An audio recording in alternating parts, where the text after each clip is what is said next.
आइए आज हम बात करते हैं वेस्कुलाइटिस की। ठीक है, तो देखिए वेस्कुलाइटिस या वेस्कुलाइटाइटिस इसको हम बोलते हैं और ये होता क्या है, इन्फ्लामेशन ऑफ द वेसल्स, नाम से पता चल रहा है। और इसका क्लासिफिकेशन सबसे पहले हम बताएं तो देखिए इसको हम मॉडिफाइड चैपल हिल क्लासिफिकेशन के अकॉर्डिंग 3 कैटेगरी में क्लासिफाई करते हैं। ठीक है, तो इसका मॉडिफाइड चैपल हिल क्लासिफिकेशन ये इंपॉर्टेंट चीज है। और यहाँ पे देखिए जो 3 कैटेगरी है, ये देखिए लार्ज और मीडियम वेसल वेस्कुलाइटिस और स्मॉल वेसल वेस्कुलाइटिस। ठीक है, तो लार्ज, मीडियम और स्मॉल, और लार्ज में देखिए हमारी ये जीटी, जाइंट सेल आर्थराइटिस, इसको हम टेम्पोरल आर्थराइटिस बोलते हैं, और टाकायासु आर्थराइटिस, ये दोनों हमारी लार्ज वेसल वेस्कुलाइटिस हो गई। और मीडियम वेसल वेस्कुलाइटिस ये देखिए ये 3 है, इसमें से 3 ये दो जो है बहुत इंपॉर्टेंट है। ठीक, तो ये 3 देखिए हमारी बर्जर डिजीज और कवासाकी डिजीज और पॉली आर्थराइटिस नोडोजा। ठीक है, और उसका फिर देखिए हमारी स्मॉल वेसल वेस्कुलाइटिस, ये सारी है, सब पे हम बात करेंगे। ठीक है, सारी हम डिटेल से सबके बारे में बात करेंगे। तो आइए अब हम बात करते हैं लार्ज सेल वेस्कुलाइटिस की। ठीक है, तो देखिए लार्ज सेल वेस्कुलाइटिस में सबसे पहले हम बात करते हैं टेम्पोरल सेल आर्थराइटिस। तो देखिए टेम्पोरल सेल आर्थराइटिस यहां पे क्या होता है, transmural inflammation of vessel wall. तो वेसल वॉल का ट्रांसम्यूरल इन्फ्लामेशन हो जाएगा, जिस वजह से हमको क्या होगा, ग्रेनुलोमेटस इन्फ्लामेशन देखने को मिलेगी। ठीक है, तो ग्रेनुलोमेटस इन्फ्लामेशन देखने को मिलेगी। और सबसे बड़ा यहां पे देखिए क्या फीचर है कि ये फीमेल में देखने को मिलता है। दोनों जो ये लार्ज वेसल वेस्कुलाइटिस है ना, ये दोनों हमको फीमेल में ही ज्यादा देखने को मिलती है। ठीक है, देखिए यहाँ पे ये भी फीमेल में ज्यादा है, ये भी फीमेल में ज्यादा है। और इसमें देखिए जाइंट सेल आर्थराइटिस में ये मोस्ट कॉमनली हमको 50 ईयर से ज्यादा वालों में देखने को मिलता है, जबकि ये टाकायासु आर्थराइटिस ये देखिए 40 ईयर से कम वालों में देखने को मिलता है। ठीक है, तो इस बेस पे हम यहाँ पे डिफरेंशिएट कर लेंगे। और उसके बाद फिर देखिए क्या है कि यहाँ पे प्रेजेंटेशन क्या देखने को मिलेगा, तो देखिए यूनिलैटरल हेडेक देखने को मिलेगा और पॉसिबल टेम्पोरल आर्टरी टेंडरनेस और जॉ क्लॉडिकेशन। ठीक है, ये सारी चीजें हमको देखने को मिलेंगी। ठीक है, तो देखिए हमको पॉसिबल टेम्पोरल आर्टरी टेंडरनेस क्यों देखने को मिलेगा, क्योंकि सबसे ज्यादा इसमें हमारे टेम्पोरल आर्टरी ही अफेक्ट होती है। ठीक है, देखिए टेम्पोरल आर्टरी सबसे ज्यादा अफेक्ट होती है, इसी वजह से इसको हम टेम्पोरल आर्टराइटिस भी बोलते थे। ठीक है, तो ये चीज हो गई। और देखिए यहाँ पे हम बता दें कि सबसे ज्यादा इसमें टेम्पोरल आर्टरी अफेक्ट होती है, उससे कम वर्टिब्रल आर्टरी और उससे कम ऑप्थेल्मिक या पोस्टीरियर सिलियरी आर्टरी। ठीक है, तो ये जो इसका सीक्वेंस है, तो यहाँ पे हमने बता दिए। और इस टेम्पोरल आर्टरी के अफेक्ट होने की वजह से हमको टेम्पोरल आर्टरी के रीजन में टेंडरनेस देखने को मिलेगी और हमको जॉ क्लॉडिकेशन देखने को मिलेगा। ठीक है, ये देखिए जॉ क्लॉडिकेशन जो है ना, इसका ये मोस्ट स्पेसिफिक सिम्टम है। तो जाइंट सेल आर्थराइटिस का मोस्ट स्पेसिफिक सिम्टम ये हमारा जॉ क्लॉडिकेशन है। और इसके अलावा देखिए और क्या देखने को मिलेगा, तो may lead to irreversible blindness due to anterior ischemic optic neuropathy. तो यहाँ पे क्या होता है कि एंटीरियर इस्चेमिक ऑप्टिक न्यूरोपैथी होती है। तो देखिए एंटीरियर इस्चेमिक ऑप्टिक न्यूरोपैथी क्यों होगी, तो देखिए यहाँ पे जो होती है हमारी ऑप्थेल्मिक आर्टरी, और देखिए सबसे मेन हमारी है पोस्टीरियर सिलियरी आर्टरी। ये पोस्टीरियर सिलियरी आर्टरी यहाँ पे अफेक्ट होती है। तो पोस्टीरियर सिलियरी आर्टरी के अफेक्ट होने की वजह से यहाँ पे हमको एंटीरियर इस्चेमिक ऑप्टिक न्यूरोपैथी देखने को मिलती है। इसी वजह से हमको यहाँ पे इरिवर्सिबल ब्लाइंडनेस देखने को मिलता है। ठीक है, तो यहाँ पे इरिवर्सिबल ब्लाइंडनेस देखने को मिलेगा। और उसके अलावा एक और एक्स्ट्रा पॉइंट बताया गया कि एसोसिएट होता है पॉलीमाइल्जिया रूमेटिका से। तो देखिए पॉलीमाइल्जिया रूमेटिका से एसोसिएट होता है।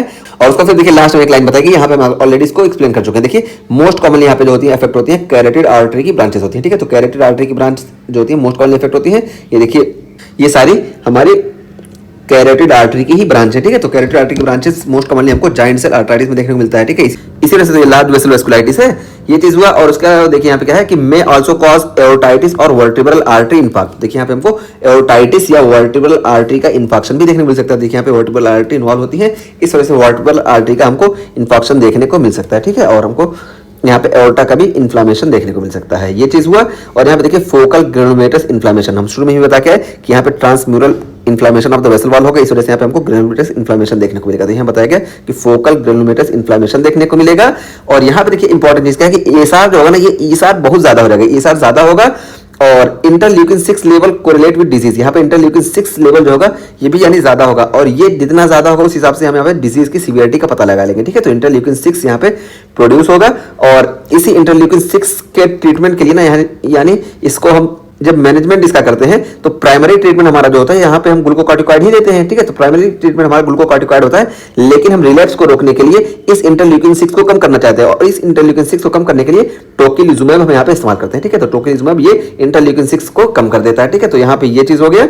और यहाँ पे देखिए ट्रीटमेंट की बात की गई, treat with high dose glucocorticoid. ठीक है, तो हाई डोज ग्लूकोकॉर्टिकॉइड ये इसका फर्स्ट ट्रीटमेंट है। ठीक है, तो फर्स्ट लाइन ट्रीटमेंट इसका हाई डोज ग्लूकोकॉर्टिकॉइड है। और यहाँ पे देखिए हाई डोज ग्लूकोकॉर्टिकॉइड क्यों दिया जाता है, ताकि ये इरिवर्सिबल ब्लाइंडनेस वगैरह से बचा जा सके। ठीक है, तो सबसे पहले हम यहाँ पे हाई डोज ग्लूकोकॉर्टिकॉइड देते हैं, तो ये हाई डोज ग्लूकोकॉर्टिकॉइड यहाँ पे देंगे। और period to temporal artery biopsy to prevent blindness, तो ब्लाइंडनेस को रोकने के लिए सबसे पहले हम ग्लूकोकॉर्टिकॉइड देंगे, उसके बाद हम टेम्पोरल आर्टरी की बायोप्सी करेंगे। और यहाँ पे देखिए इन्वेस्टिगेशन जो करते हैं टेम्पोरल आर्टरी बायोप्सी करते हैं, यहाँ पे भी बताया गया, हम अलग से भी लिख दिए। ठीक, तो ये हो गया हमारा जाइंट सेल आर्थराइटिस, जिसको हम टेम्पोरल आर्थराइटिस बोलते हैं। अब हम बात करते हैं टाकायासु आर्थराइटिस की।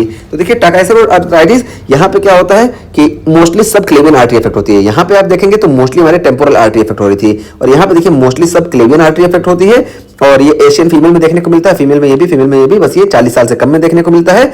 और देखिए इसको टाकायासु आर्थराइटिस को हम पल्सलेस डिजीज भी बोलते हैं। और पल्सलेस डिजीज क्यों बोलते हैं? क्योंकि देखिए यहाँ पे मोस्ट कॉमनली जो सब क्लेवियन आर्टरी इफेक्ट होती है ना, तो यहाँ पे देखिए, ये देखिए जब सब क्लेवियन आर्टरी इफेक्ट होगी ना, तो अपर एक्सट्रीमिटीज में इंपल्स अच्छे से नहीं जा पाएगी। ठीक है, तो सब क्लेवियन आर्टरी वगैरह जब अफेक्ट होंगी तो अपर एक्सट्रीमिटीज में इंपल्स अच्छे से नहीं जा पाएगी, तो इसी वजह से इसको हम पल्सलेस डिजीज बोलते हैं। तो वही क्या है, वीक अपर एक्सट्रीमिटी पल्सेस, अपर एक्सट्रीमिटीज के पल्सेस वीक हो जाएंगे। और देखिए हमको फीवर देखने को मिलेगा, नाइट स्वेट देखने को मिलेगा, आर्थराइटिस, माइल्जियाज, स्किन नोडल्स और ऑक्यूलर डिस्टर्बेंस, ये सारी चीजें हमको टाकायासु आर्थराइटिस में देखने को मिलती है। ठीक है, तो ये टाकायासु आर्थराइटिस के बारे में हम बता दिए कि यहाँ पे देखिए हमको पल्सलेस डिजीज बोलते हैं इसको, और फीवर देखने को मिलेगा, नाइट स्वेट देखने को मिलेगा, आर्थराइटिस, माइल्जियाज, स्किन नोडल, ठीक है, स्किन नोडल और ऑक्यूलर डिस्टर्बेंस, ये सारी चीजें देखने को मिलेंगी।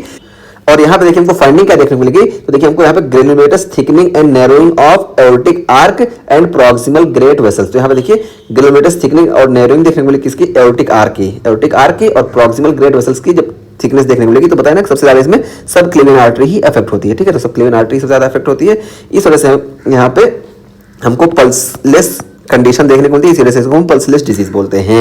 और यहाँ पे भी देखिए हमारा ईएसआर ज्यादा हो जाएगा, और ट्रीटमेंट यहाँ पे भी हम ग्लूकोकॉर्टिकॉइड ही करते हैं। ठीक है, अच्छा इन्वेस्टिगेशन में देखिए यहाँ पे हम टेम्पोरल आर्टरी बायोप्सी करते थे, जबकि यहाँ टाकायासु आर्थराइटिस में इन्वेस्टिगेशन में देखिए हम सीटी एंजियोग्राम करते हैं, यही हमारी इन्वेस्टिगेशन ऑफ चॉइस होती है। लेकिन अगर हम बेस्ट इन्वेस्टिगेशन की बात करें तो बेस्ट इन्वेस्टिगेशन देखिए हमारा एमआर एंजियोग्राम है। ठीक है, तो यहाँ पे ये इंपॉर्टेंट पॉइंट था, इसको हम बता दिए। तो ये हमारा टाकायासु आर्थराइटिस का टॉपिक कंप्लीट हो गया। अच्छा यहाँ पे देखिए टाकायासु आर्थराइटिस में ना रीनल आर्टरी भी अफेक्ट होती है। ठीक है, रीनल और पल्मोनरी आर्टरी भी अफेक्ट होती है टाकायासु आर्थराइटिस में।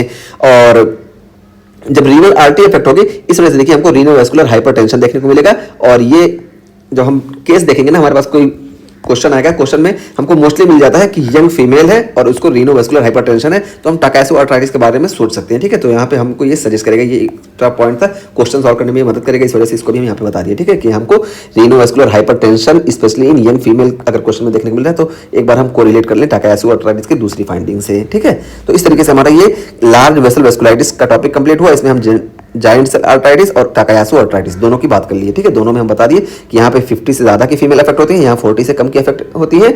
और यहाँ पे हम इन्वेस्टिगेशन ऑफ चॉइस में टेम्पोरल आर्टरी बायोप्सी करते हैं, और इसमें देखिए हम टाकायासु आर्थराइटिस में सीटी एंजियोग्राम या एमआर एंजियोग्राम, सीटी एंजियोग्राम ये इन्वेस्टिगेशन ऑफ चॉइस होता है, और एमआर एंजियोग्राम ये बेस्ट इन्वेस्टिगेशन होता है। ठीक है, और ये साल देखिए दोनों में इंक्रीज होता है, लेकिन इसमें ज्यादा इंक्रीज होगा। और इन दोनों के ट्रीटमेंट में हम देखिए ग्लूकोकॉर्टिकॉइड का ही इस्तेमाल करते हैं। ठीक है, तो ग्लूकोकॉर्टिकॉइड हम इस्तेमाल करते हैं।